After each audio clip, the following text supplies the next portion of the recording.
Welcome to Homework Lib.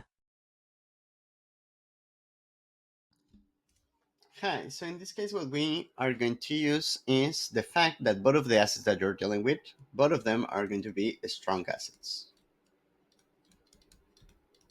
That means that in solution, they're going to dissociate completely. For example, for HNO3,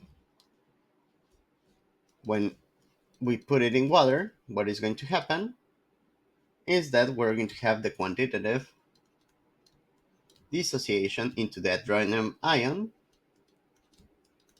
plus the nitrate.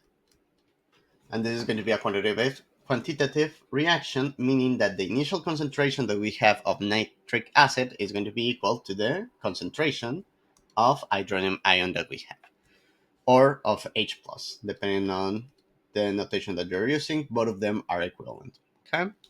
So for part A, in the case of HNO3 that has a concentration of 0.36 molar, what we're going to get is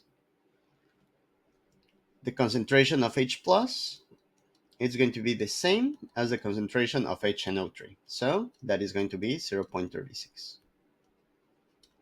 Now, the pH, it is going to be minus the logarithm of that concentration,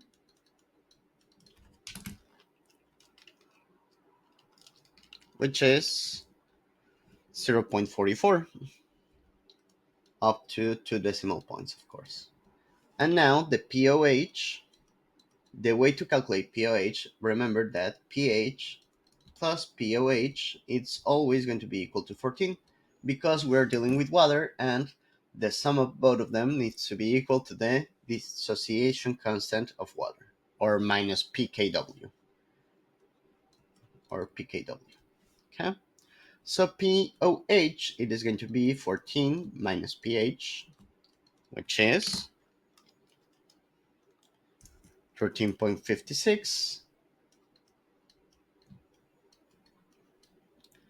and the concentration of OH minus, it is going to be, if we start to from pOH, recall that the definition, it's minus logarithm of the concentration of OH minus. Thus, if I want to calculate the concentration of OH minus, what I need to do is take 10 to the minus pOH. Okay?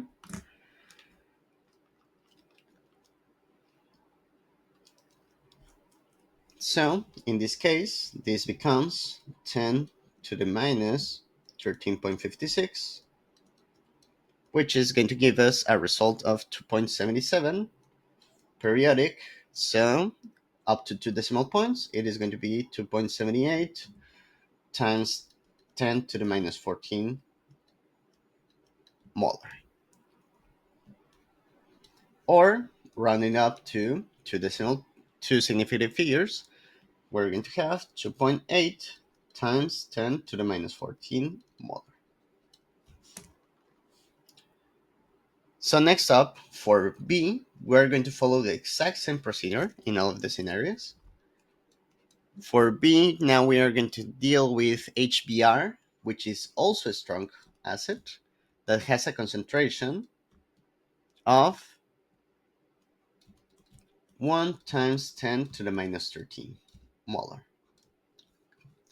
So the concentration of H plus, we said that for a strong acid, it's equal to the concentration of the acid.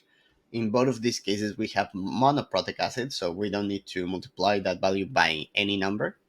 So this is going to be 1.0 times 10 to the minus 13. That means that the pH is going to be 13.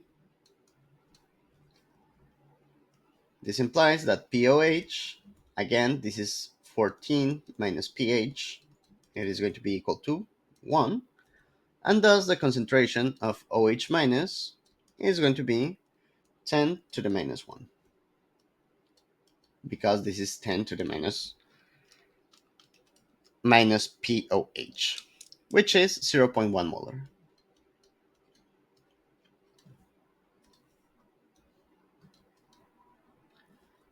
And that would be all.